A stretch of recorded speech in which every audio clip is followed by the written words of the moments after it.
Je voudrais m'entretenir avec vous d'un thème particulier.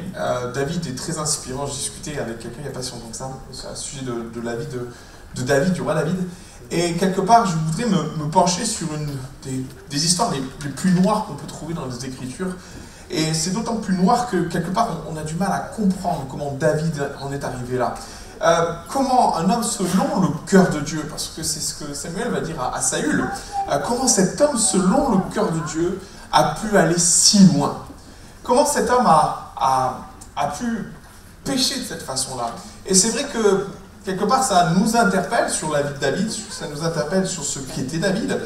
Et quelque part lorsque j'ai commencé à réfléchir à cela, en y regardant de près dans les Écritures, on aurait pu penser que Dieu allait mettre l'accent et l'emphase sur un problème de gestion de la tentation. Et souvent, lorsqu'on prend ce texte, on prêche sur ce texte, on met la problématique de la tentation qu'a pu avoir David dans le contexte qu'il a eu avec Bathsheba. Sauf que, lorsqu'on regarde le texte, les Écritures, on se rend compte que Dieu ne met pas forcément l'emphase dessus. Et quelque part, lorsqu'on croche le texte, lorsqu'on va au plus loin de ce que Dieu a pu dire, on se rend compte que Dieu met en évidence d'autres choses. Alors en effet, la tentation a été un problème pour David. En effet, elle a été une pierre d'achoppement. Mais on est étonné de voir que David, dans la vie de David, Dieu, quelque part, va mettre l'accent sur d'autres points, d'autres choses. Et permettez-moi de les nommer, ces choses. Je les ai intitulées, et c'est le titre de mon message cet après-midi, c'est ce que j'ai appelé moi les puissances cachées. David était animé de puissances cachées dans sa vie. Et elles sont d'autant plus cachées que quelque part, lorsqu'on regarde ce texte, quelque part, on est subjugué ou on est choqué du péché et que David a vécu et accompli. Et la taille du péché peut nous amener aussi à voiler ces puissances cachées. C'est pour ça que je les ai appelées puissances cachées, parce que quelque part, elles sont tellement en retrait par rapport à ce que David a fait, que quelque part, on peut passer à côté de raisons, et d'autres raisons profondes à la faute de David. Et ces raisons profondes, permettez-moi cet après-midi de les partager simplement avec vous, au travers de différents textes. Et la première puissance cachée que je voudrais partager avec vous, c'est ce que l'on trouve de suite dans le livre de Samuel, chapitre 11, verset 1er. L'écrivain de ce passage, on pense à plusieurs auteurs, mais je veux croire que c'est le prophète Nathan. Nathan a écrit ce passage et dès les premiers mots, on se rend compte qu'il y a un malaise. Et permettez-moi de le lire simplement. L'année suivante, au temps où les rois se mettaient en campagne, David envoya Joab avec ses serviteurs et tout Israël pour détruire les fils d'Ammon et pour assiéger Rabat. Mais David resta à Jérusalem. On sent un malaise dans les paroles de Nathan. Parce que je les ai décortiquées, je vous les ai remis dans une autre forme. Là, les premières choses, et c'est la vignette suivante. Et on se rend compte que l'une des premières choses que Nathan met en évidence, c'est que au temps où les rois se mettaient en guerre, il met l'accent sur le fait que finalement, les rois partaient au combat. Les rois, dans leur ensemble, se mettaient en campagne et allaient en guerre. La deuxième chose qu'il nous dit, c'est que David envoya Joab avec ses serviteurs et tout Israël pour détruire les fils d'Ammon et pour assiéger Rabat. Et c'est le 3 qui vient mettre l'emphase sur la problématique. Mais David resta à Jérusalem. Clairement, Nathan souligne qu'il y a un problème. David n'était pas là où il devait être. Et David passe sous l'onction du Saint-Esprit. Et quelque part, c'est comme si Dieu disait au travers de ce passage, mais David, tu n'es pas là où je te voulais. Tu n'étais pas censé rester à la maison. Tu n'étais pas censé rester là où tu devais être. Et tout ce texte va dans ce sens-là. Non seulement les rois devaient partir, mais David fait l'exception. David non seulement n'y va pas, mais confie la responsabilité à Joab, à son chef de guerre. Et il y a le « mais » qui vient juste planter le décor et dire « mais David resta à Jérusalem ». Dieu n'était pas dans cette affaire. Et sans doute que quelque part, David le savait aussi. David, ce n'était pas le genre à rester à la maison. On le sait, David était souvent sur le front, il était souvent dans les combats, il a combattu les Philistins. Même une fois qu'il est arrivé sur le trône, David continue à combattre. Et quelque part, ce texte fait assez exception par rapport à l'ensemble de la vie de David. David était sur le champ de bataille, David accompagnait ses hommes. Et il y a comme quelque chose d'exceptionnel dans le fait que David reste à la maison. Alors on pourrait voir plein de choses, plein de points, plein de raisons qui ont amené David à ne pas y aller.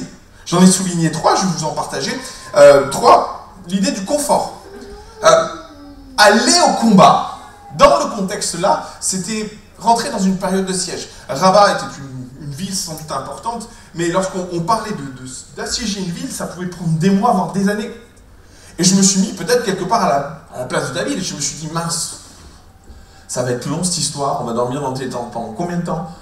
Oh, je serais peut-être mieux à la maison. Et en effet, ça tient la route. Un siège est long, David préfère rester à la maison. Pourquoi pas?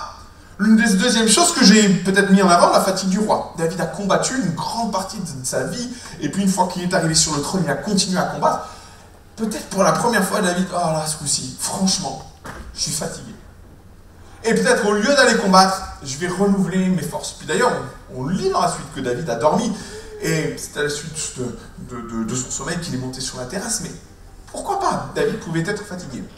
Mais l'un des arguments les plus intéressants, celui qu'on pourrait souligner là, c'est le fait que, est-ce vraiment la place d'un roi, de quelqu'un d'aussi important sur un champ de bataille? Pour des raisons de sécurité, le roi est exposé.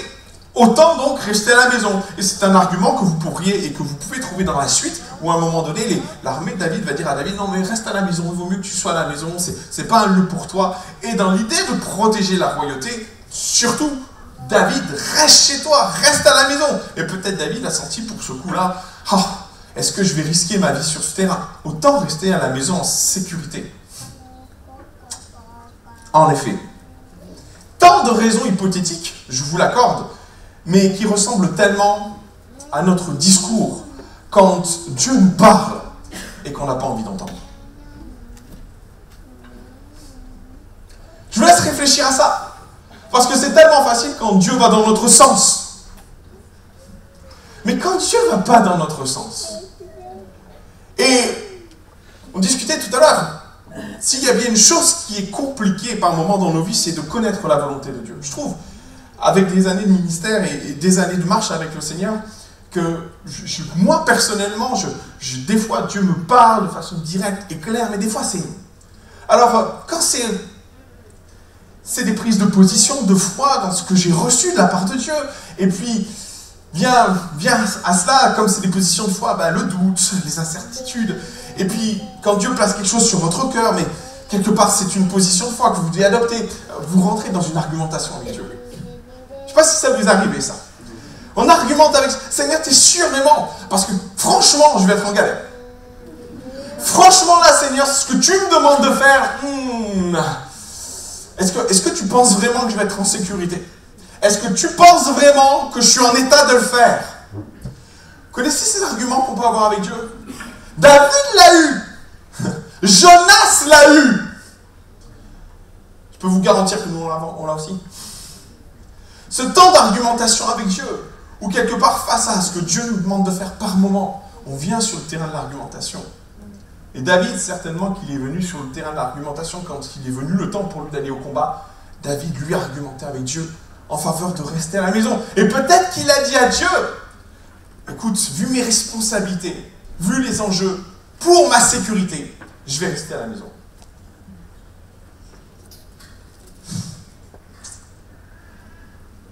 David a justifié sa désobéissance, peut-être, par le fait qu'il était peut-être plus en sécurité à la maison que sur le champ de bataille.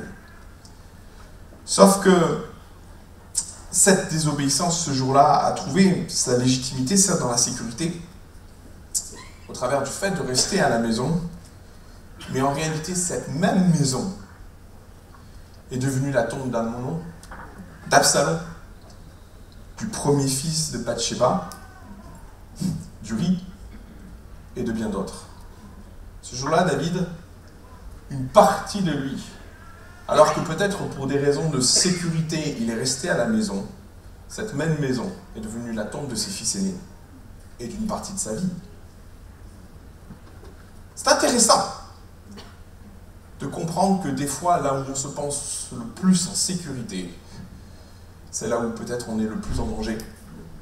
Car, très honnêtement, mes frères et sœurs, nous ne sommes vraiment qu'en sécurité là où Dieu nous veut. Vous dites Amen. Aïe. Le terrain d'argumentation ne nous amène pas toujours à dire amen à ça.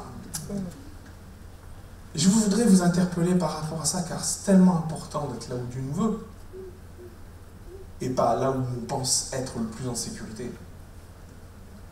Et je voudrais attirer votre attention là-dessus, parce que on peut se bercer d'illusions d'arguments pour se maintenir dans un projet qui est le nôtre, alors que Dieu, au fond de notre cœur, nous travaille et nous amène déjà à nous remettre en question par rapport à une décision. David s'est allé très loin, parce que la puissance qui est sous-jacente à ça, c'est sa désobéissance.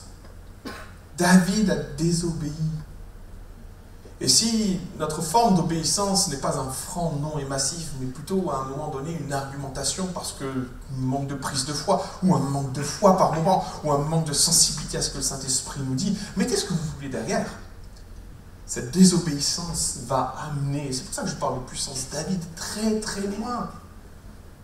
Et il y a une image tellement belle quand Dieu dit à David, nous fait comprendre au travers de ce texte que David aurait dû être sur le terrain du combat au lieu d'être tranquillement à la maison. Et je voudrais te poser la question cet après-midi sur là où tu te trouves. Est-ce que c'est vraiment là où Dieu te veut? Parce que si ce n'est pas le cas, tu es dans la désobéissance. Et si tu es dans la désobéissance, fais attention où ça va te mener. Et je veux interpeller quelqu'un, peut-être ce matin, cet après-midi, par rapport à ce qu'il vit, et par rapport aux choix qui ont été faits, et par rapport au combat et l'argumentation que tu as eu avec Dieu. Parce que par moments, on se fourvoie à justifier notre désobéissance, et à même la trouver spirituelle. Qu'est-ce que te dit ton cœur? Qu'est-ce que t'a réellement dit le Seigneur? Es-tu là où Dieu te veut? N'es-tu pas en train de désobéir? Je laisse cette pensée sur ton cœur et je vais avancer. L'histoire de David se poursuit et en effet David va rester à la maison, Nathan le signale, mais David resta à Jérusalem, dans sa maison. Peut-être en sécurité, mais c'est bien là où une partie de sa famille va mourir et où une partie de lui-même va mourir. David est sur les toits, il s'est réveillé. Et là, David, il a une super vue, c'est extraordinaire. Et alors qu'il est sur les toits, il voit Bathsheba. Et Bathsheba prend un bain de minuit. Et David, la Bible dit qu'elle était belle de figure. Et David, il est subjugué. Il la voit. Il demande à ses officiers, c'est qui? Les officiers lui disent, ouais, n'est-ce pas la femme d'Uri, un de tes officiers? Oui, c'est la femme d'Uri. David part du principe, écoutez-moi bien, on ne peut pas attribuer à un manque de connaissance de la cité. David savait exactement ce qu'il faisait, il savait exactement où il allait. Il avait pleinement conscience que cette femme était mariée. Pas d'excuse pour David à ce niveau-là. David l'envoya chercher Bathsheba. Bathsheba vient dans son lit cette nuit-là. David et Bathsheba vont concevoir un enfant. Bathsheba va tomber enceinte, vous le savez, oups, Uri n'est pas à la maison, comment justifier cet enfant? David va chercher Uri en vitesse. Sur le champ de bataille, Uri arrive en catastrophe, mais Uri est un homme d'honneur. C'est fort dans cet homme, c'est tellement fort que lui se sent tellement... C'est pas juste pour lui d'être rentré à la maison alors que tous ses camarades sont sur le front. Et dans le cœur d'Uri, parce qu'il a tellement d'honneur à ça, il ne supporte pas d'être là où il est alors que ses camarades sont sur le front. Qu'est-ce que fait Uri? Il décide de ne pas rentrer à la maison. Par respect pour mes amis, pour ceux qui sont sur le front, mes camarades, je ne rentrerai pas à la maison. Je ne n'irai pas voir ma femme. Et Uri reste à la porte du roi. Une nuit. David est embêté. Mince, le coup du bébé, comment on fait? Il invite Uri à la maison, il le fait boire, il est quasiment saoul. Il espère qu'Uri va rentrer à la maison. Non, Uri ne rentre pas. Aussi, David en vient à un extrême. Lorsqu'Uri repart, il repart avec une lettre pour Joab, le chef des armées de David. Et cette lettre dit à Joab, voilà, Uri, tu vas le mettre sur le front, tu vas le mettre le plus proche du combat. Et lorsque Uri sera au plus proche du combat, tu dis à tes troupes de se retirer de telle façon à ce que Uri reste seul. Et là, dans la suite de ce passage-là, on espère peut-être quelque part, si on ne connaît pas l'histoire, on a envie de dire « Ah, pourvu qu'Uri s'en sorte !» Non. Ce jour-là, Uri va mourir sur le front, comme David l'avait dit. Et quelque part, au fond de moi, ce texte, il est... Oh, il y a quelque chose de rageant. Mais vous savez quoi, l'histoire ne se finit pas là. Uri meurt. Bathsheba va vivre quelques jours de deuil. En fonction du temps, c'est 1 mois, quelques semaines. À la sortie de ça, personne ne sait ce qui se passe. David va requérir Bathsheba. David. Oh, quel roi extraordinaire. Quel cœur il a. Il récupère l'une des épouses de ses officiers morts au combat. Waouh! Quelle hypocrisie! Il adopte le fils d'Uri! Oh! Il est magnanime, oh, qu'il est généreux! Ça donne envie de vomir. David accueille tout ce petit monde à la maison. Et aux yeux de la population, David passe pour un roi extraordinaire. Et là, on se dit, mais Seigneur, c'est pas possible. Tu peux pas laisser passer un truc pareil. Et c'est comme si Nathan, il avait écouté un petit peu notre conversation. À la fin du chapitre 11, Nathan rajoute, et Dieu désapprouva ce que fit David. Dieu va pas laisser passer un truc pareil. Merci Seigneur. D'ailleurs, la suite est très édifiante. Nathan débarque, parce que Dieu veut régler les comptes et ce qui se passe avec David. Il y a un problème de désobéissance, on l'a vu, une puissance qui va amener David très loin. Dieu va amener un autre point dans la vie de David. Nathan y va. Le prophète Nathan y va, celui qui a sans doute écrit ces lignes. Il va devant David et lui partage une parabole. C'est tellement beau les paraboles pour expliquer des choses profondes. Nathan commence, il lui raconte une histoire. Ouais, il y avait 2 hommes dans un pays, un était très riche. Un est très riche et puis l'autre est très pauvre. Celui qui est très riche, il a des troupeaux, il a des brebis, il a des bœufs, il a tout en abondance. Le pauvre, lui, il a une brebis. Puis cette brebis-là, il l'aime. Il partage son repas avec la brebis. La brebis dort avec lui. C'est vous dire. Il faut le faire quand même. Hein. Une brebis, ça sent pas toujours bon, hein, mais bon, bref. Il aime cette brebis, il vit avec ses enfants, c'est son bébé. La Bible dit, le passage dit, la parabole dit que l'homme riche reçoit un invité. Même pas un invité, excusez-moi, un voyageur. Vous savez, il y a une différence entre un voyageur et un invité. Le voyageur, lui, fait que passer. La tradition orientale veut qu'on accueille toujours les visiteurs. Ok. Mais là, on est dans un contexte différent. Il ne s'agit pas d'un invité. Il s'agit d'un voyageur, d'un gars qui est juste de passage. Que fait le riche? L'invité débarque. Il ne le connaît peut-être même pas. Il se dit, bon, le pauvre a une brebis. Il va aller chercher la brebis. Il prend la brebis du pauvre. Il la tue, michoui, et il la sert à l'invité. Non, pardon, au voyageur.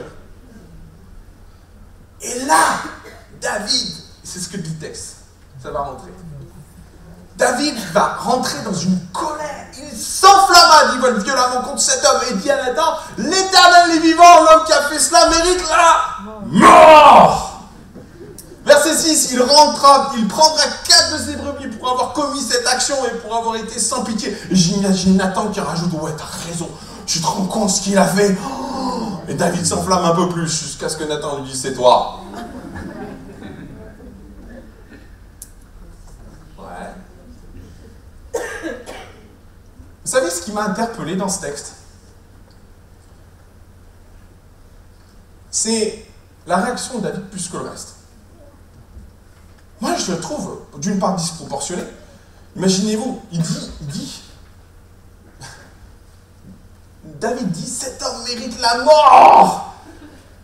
Et là, vous avez envie de dire à David, bon, écoute, David, c'est une brebis après tout. Hein.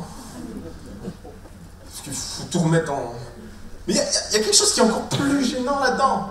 David, t'as oublié ce que t'as fait là. Parce qu'on n'est pas à des années d'écart, là. Il y a peut-être quelques mois qui se sont déroulés. L'enfant est né. Donc on est peut-être à 1 an. On a envie de dire à David, attends David, souviens-toi, tu as commis l'adultère, tu mérites la mort, déjà. Ok, tu as tué un homme, tu mérites encore la mort. Et puis après, tu as menti, tu as caché.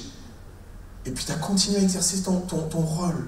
ta fonction de roi dans un déshonneur, et puis tu as caché ça, tu as remis, et puis là, il y a quelque chose de sombre dans la vie de David. Et là, on aurait peut-être été enclin à entendre dans la bouche de David, compte tenu de son histoire, un peu de compassion quand même. La mort! Vous savez, quelque part, j'aimerais vous dire une chose, on n'est pas si différent de David. Et qu'est-ce qu'on est prompt à juger? On est prompt à juger parce qu'on oublie nous-mêmes notre propre histoire, pardon, tellement vite. Et puis j'aime bien, souvent les Écritures, vous savez, il y a des choses qui sont particulières parce que Dieu a souvent demandé à son peuple quelque part de se rappeler de ce qui s'est passé. Il y a une telle importance dans les livres de l'Ancien Testament à rappeler. Non pas pour vivre la condamnation, mais pour se souvenir, l'importance du souvenir. Et souvent les Écritures il fait référence à des monuments que les Hébreux laissaient derrière leur passage pour se souvenir. Souvenir des erreurs, souvenir de nos erreurs, souvenir de ce qui n'a pas fonctionné, souvenir des grandes victoires, souvenir que Dieu est intervenu, souvenir. Et là, quelque part, on a l'impression que David, ça l'arrangeait quand même de ne pas se faire un monument souvenir. Oui, c'est gênant quand même. On est tellement comme David. Tellement prompt à juger et à oublier que peut-être dans le passé, on a été dans les baskets de ce qu'on juge. Mais je vais aller plus loin dans la réflexion, parce que quelque part, il ne faudrait pas oublier que à l'intérieur de ce que nous sommes, il y a potentiellement l'homme et la femme que nous condamnons si aisément. Qu'en pensez-vous? Potentiellement, il y a en nous le germe que nous sommes peut-être en train, en ce moment, de condamner. Il est là! Et vous savez, des fois, c'est particulier parce que c'est des fois qu'une histoire de contexte. En fonction de la pression, en fonction du contexte dans lequel on est, on devient celui qu'on juge, celui qu'on condamne avec force. Et parce que les paramètres peuvent nous être défavorables, on finit dans les baskets de celui que nous condamnons. Vous savez, il y a une émission télé que j'avais trouvé très intéressante, un reportage, qui a mis en lumière une expérience qui a été faite. Et l'expérience était la suivante, c'était de mettre en scène un jeu. Ils appelaient ça le jeu de la mort. Et cette expérience, c'est une expérience scientifique, avait pour but de mettre en scène un gars qui était sur une chaise électrique et un autre gars, une autre personne, qui avait pour but de délivrer des questions. Et cette personne délivrait des questions, et quand la personne répondait mal, celui qui délivrait les questions devait balancer une décharge électrique. Et au fur et à mesure que la personne répondait mal aux questions, le voltage augmentait jusqu'à des voltages qui pouvaient être létals. Et l'expérience a montré ça, c'est que c'était une expérience, donc celui qui était sur la chaise électrique n'y était pas en réalité, c'était fictif. On faisait penser qu'une personne était sur la chaise. Mais quant à celui qui envoyait les décharges électriques, pour lui tout était vrai. Tout existait. Et quand il balançait des charges électriques, il savait ce qu'il faisait. Quand la personne répondait mal aux questions, il montait les leviers. Et l'expérience avait pour but de mesurer ou de voir jusqu'où pouvaient aller les gens, sans à un moment donné s'arrêter d'eux-mêmes. Et le résultat de cette expérience est dramatique, puisque 81% des personnes qui ont fait le test sont allées jusqu'à administrer à la personne assise sur la chaise électrique des doses létales. 81%. Mes frères et sœurs, quand nous jugeons, n'oublions pas que potentiellement en nous, il y a celui que nous pourrions condamner. Ouais? En effet. Et cette expérience était dans un contexte de jeu. Je vous laisse imaginer dans un contexte de guerre. Je vous laisse vous imaginer dans un contexte d'oppression. Avec la hantise de se dire, Seigneur, quelque part, jusqu'où potentiellement je pourrais aller. Et quelque part, je me suis souvent posé la question. Et j'ai béni Dieu de ne pas me mettre dans les conditions qui pourrait m'amener à être celui que je pourrais condamner. Vous voyez ce que je veux dire? Parce que la Bible dit, Jésus dit dans une de ses prières, et il le dit dans Notre Père, préserve-nous de la tentation. Et je comprends pourquoi Jésus dit ça. Parce que quelque part, mes frères et sœurs, si nous sommes debout, c'est bien parce que Dieu nous a protégés d'un contexte qui pourrait nous amener à être celui qu'on condamne. Et si nous sommes debout, et nous devons avoir l'humilité de le reconnaître, c'est pas parce qu'on est meilleur que les autres, mais parce que Dieu nous a fait grâce. Il n'y a pas de mérite à être meilleur que les autres, parce que derrière, il y a une grâce de Dieu qui fait que Seigneur, je me suis pas retrouvé dans les baskets de celui que je condamne. Sauf que j'aimerais t'avertir d'une chose, la puissance du jugement, quand elle est en toi, elle peut t'amener dans les baskets de l'autre. C'est comme une loi. Jésus dit, ne jugez pas, de peur d'être jugé, comme vous avez condamné. J'ai souvent tourné ce texte de différentes façons. Mais n'y a-t-il pas une réflexion à avoir sur le fait que quand on juge, et que nous jugeons mal, parce qu'il y a tout un contexte autour du jugement, mais quand nous jugeons comme David a pu le faire, c'est comme si derrière il y avait une loi qui nous attend derrière. Mon ami, t'as jugé. Attends, on va faire que les circonstances t'amènent à te retrouver dans les baskets de celui que t'as jugé. Et j'ai tellement vu cette loi s'accomplir. C'est pas qu'une loi biblique, mais je l'ai vu s'accomplir dans les faits. J'ai vu des personnes condamnées, des actes, et des années plus tard, dans un contexte complètement différent, se retrouver dans les baskets de ceux qui les ont condamnés.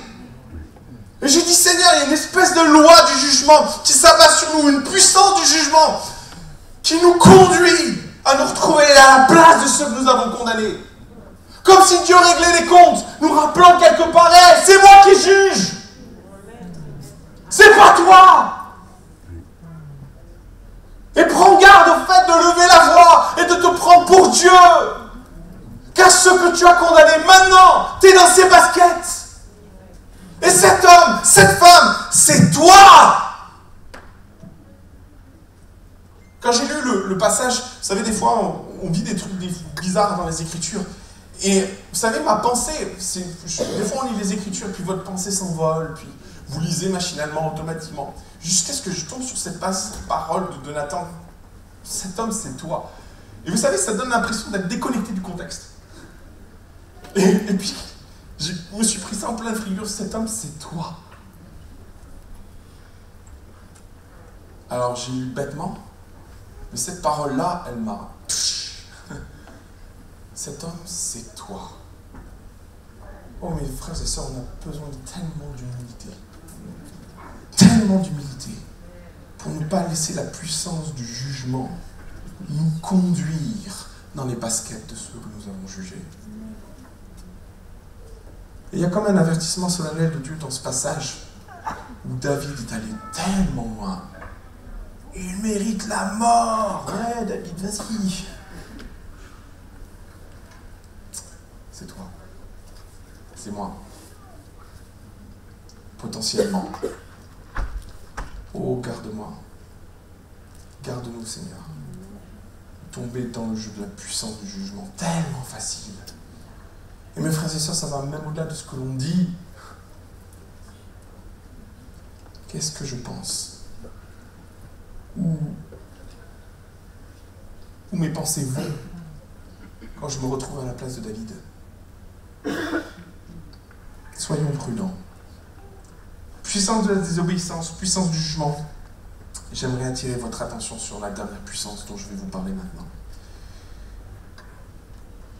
David est repris. Nathan lui dit, cet homme c'est toi. Et s'ensuit un échange où Nathan va parler, mais c'est Dieu qui parle à David. Et voilà ce qu'il nous est dit. Le texte est juste extraordinaire. Permettez-moi de rentrer dans les détails. Il va s'afficher. Maintenant. Ainsi parle l'Éternel, le Dieu d'Israël, je t'ai oint pour roi sur Israël, je t'ai délivré de la main de Saül, je t'ai mis en possession de la maison de ton maître, j'ai placé dans ton sein les femmes de ton maître, je t'ai donné la maison d'Israël et de Juda. Et si cela eût été peu, j'aurais encore ajouté. Vous savez ce qui est étonnant dans ce passage, autant dans la parabole de Nathan que ce que Nathan va dire en tout premier dans la vie de David, Dieu ne va pas venir sur le problème d'adultère. Dieu ne va pas venir sur le problème du meurtre. Dieu ne va même pas venir sur le problème de la tentation. Dans les deux paroles, autant dans la parabole que dans le message que communique en premier lieu Nathan à David, il est fait référence à une chose, à la richesse de David.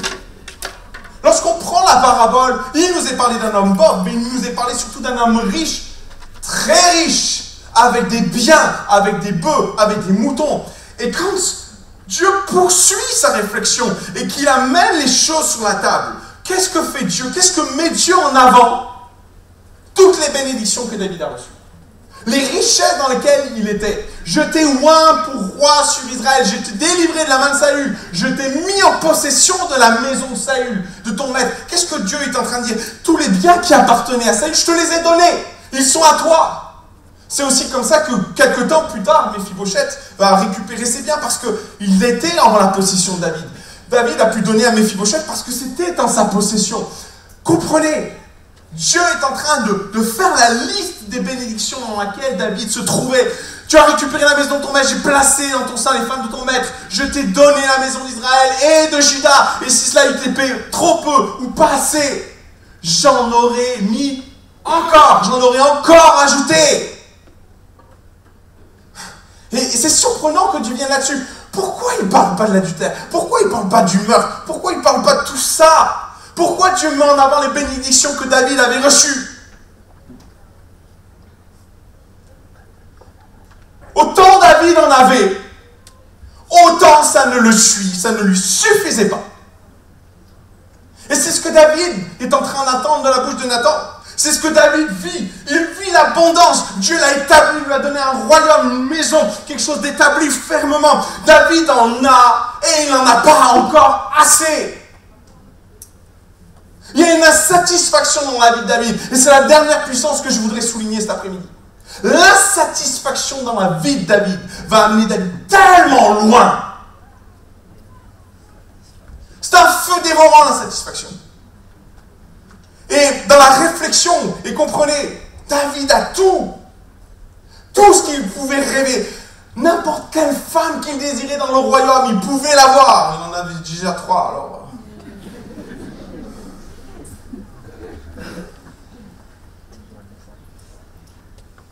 Dieu lui dit, mais si ça n'avait pas été assez, j'en aurais mis encore. Pardon, mesdames.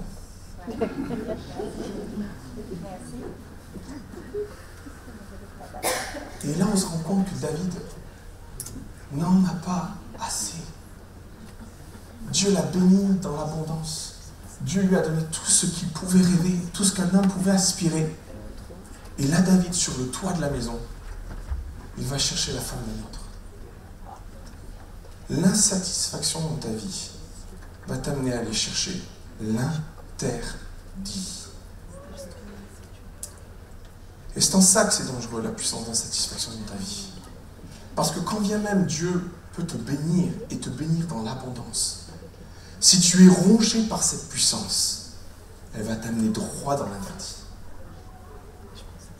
David savait que Bathsheba était mariée. David savait que Bathsheba était la femme d'un autre. Et David est allé chercher ce qu'il n'avait pas le droit d'aller chercher. L'insatisfaction est la puissance la plus dangereuse. Et la raison profonde qui a poussé David au péché. Il était insatisfait. Et Dieu met sur la table tant de bénédictions que David a. Il pouvait avoir tant et tant de bénédictions que David avait reçues. Et on se rend compte que ça ne lui suffisait pas. Maintenant, permettez-moi d'éclaircir un point. Il y a des insatisfactions qui sont légitimes dans nos vies. Et je ne suis pas en train de dire que toutes nos insatisfactions sont mauvaises, il y en a et qui sont légitimes dans nos vies.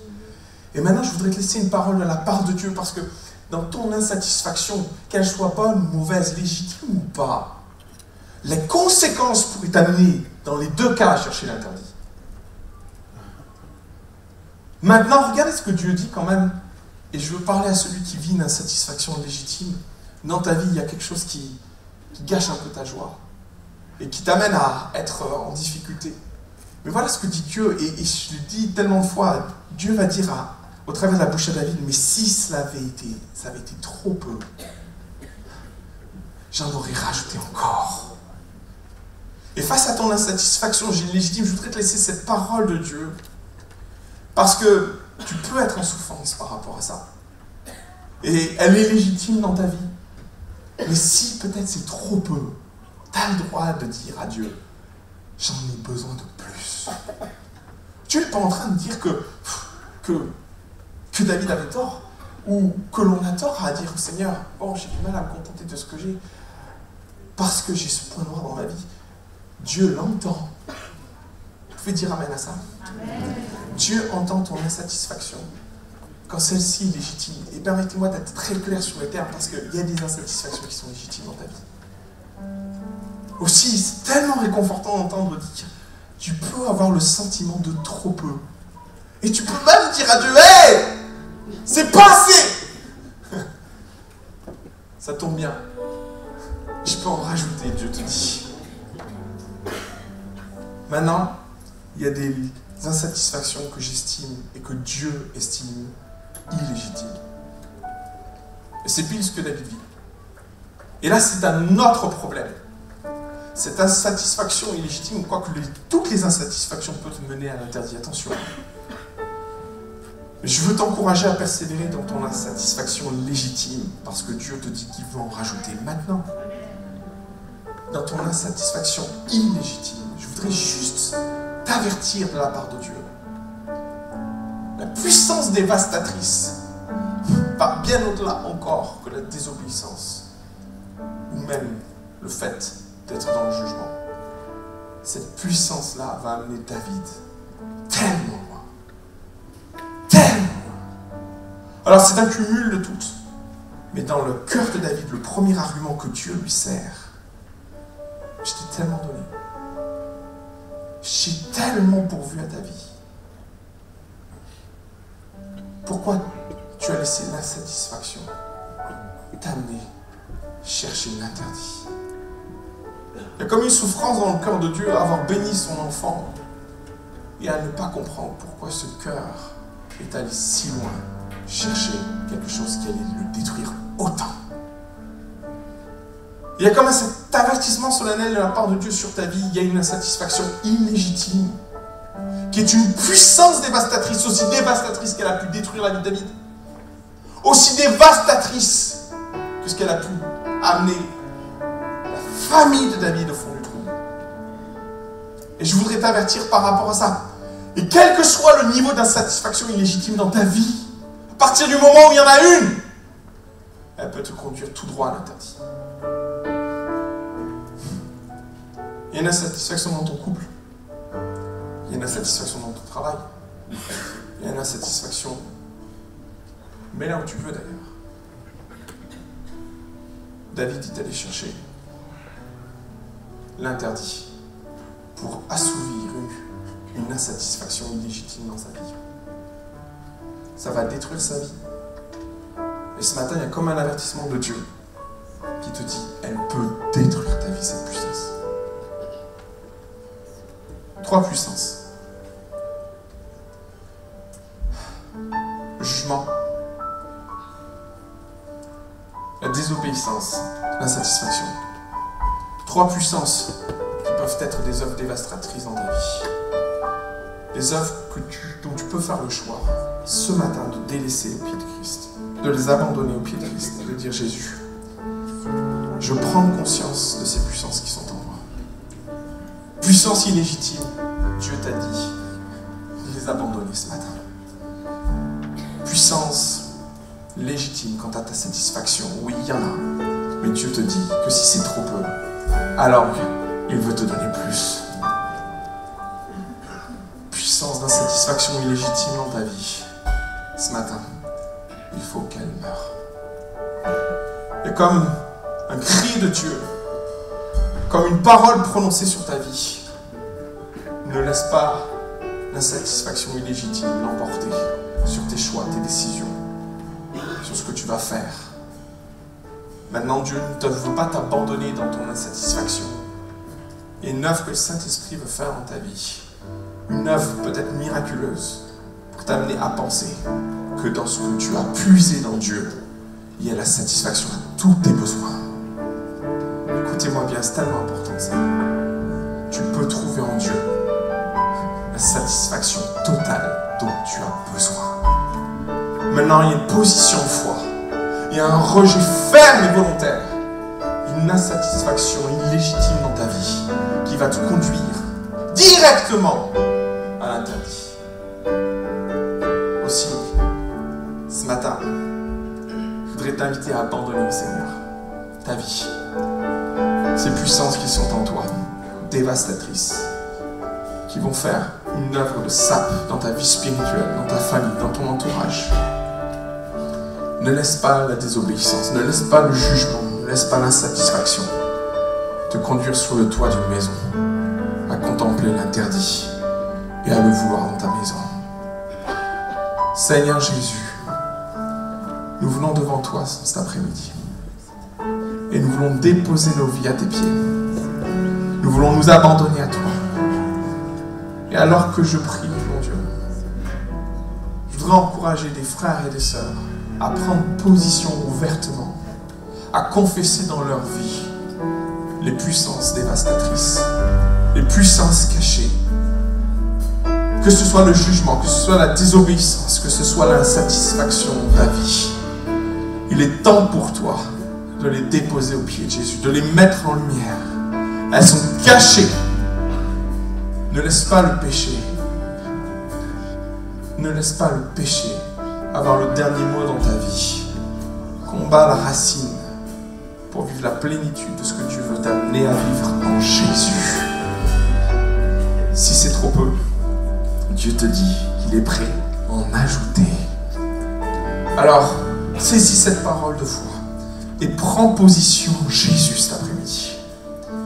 Je voudrais juste faire un appel très court. Et je voudrais t'inviter à manifester cette prise de position. Quelle que soit la puissance manifestée en toi, qu'elle soit dans la désobéissance, qu'elle soit dans le jugement, ou qu'elle soit dans l'insatisfaction, je voudrais t'inviter à te lever pour signifier ta volonté de les abandonner ce soir. De dire, Seigneur, je ne veux pas repartir de ce lieu avec. Seigneur, je ne veux pas continuer dans cette foulée. Je ne veux pas laisser l'insatisfaction me conduire vers l'interdit. Je ne veux pas laisser le jugement qui se maintient, cette mauvaise habitude en moi, qui va me conduire à me retrouver dans les baskets de l'autre. Je ne veux pas laisser la désobéissance me drainer progressivement sur le toit d'une terrasse où je ne devrais pas être. Il y a une prise de position qui t'appartient. Un choix décisif dans ta vie qui est maintenant, où Dieu t'avertit et où Dieu te dit que Dieu va œuvrer dans ta vie, se manifester avec puissance. Lève-toi. Lève-toi maintenant. Et prie avec moi. Dépose, confesse cette puissance. Mets-la en lumière. Et déclare à ton Dieu, je n'en veux plus. Je veux plus de jugement dans ma bouche. Je veux plus de désobéissance dans mes actes. Je veux plus d'insatisfaction en moi. Seigneur, viens briller le joug de cette puissance dans ma vie. Pour que je rentre dans la plénitude, pour que je puisse puiser non dans l'interdit, mais en toi, Seigneur. Donne-moi la foi suffisante de croire qu'en toi, Jésus, il y a la satisfaction de mon âme, il y a la satisfaction pour ma vie, il y a la satisfaction dans tous mes besoins. Oh Jésus, Jésus, manifeste ta présence au milieu de nous. Saint-Esprit, manifeste ta présence au milieu de nous. Jésus, Jésus, Seigneur mon Dieu, nous venons simplement devant toi. Et nous demandons à la puissance du Saint-Esprit, celle qui habite en nous, de faire le ménage nécessaire. Mets en nous le vouloir et le faire. Mets en nous les bonnes dispositions. Fais disparaître ces puissances silencieuses, ces puissances dévastatrices, ces puissances cachées qui m'ont amené sur les terrains d'insatisfaction, qui m'ont amené sur les terrains de compromis, qui m'ont amené à aller chercher l'interdit, qui m'ont amené dans la désobéissance. Oh Jésus, pose ta main sur les cœurs, sur les personnes qui se sont levées maintenant. manifeste ta grandeur. Viens apaiser. Viens satisfaire nos cœurs, nos âmes. Viens apporter sur notre langue le frein. Viens porter le frein dans nos pensées. Seigneur, ne nous donne pas de tomber dans la tentation. Ne nous permets pas que nous finissions les chaussures de ceux que nous avons condamnés. Garde-nous dans l'humilité, dans l'idée que nous sommes debout parce que tu nous permets d'être debout, Jésus. Ne laisse pas notre argumentation nous amener tellement loin de toi qu'on en vient dans la désobéissance. Seigneur Jésus, viens libérer ton peuple maintenant au nom de Jésus. Viens libérer ton peuple maintenant au nom de Jésus. Amen. Et Amen. Alléluia. Vous voulez bien qu'on se lève tous ensemble? On va prendre un dernier cœur. Alléluia. On va chanter tout notre cœur. On va abandonner nos vies à Jésus. Nous t'abandonnons tout, Jésus. Alléluia.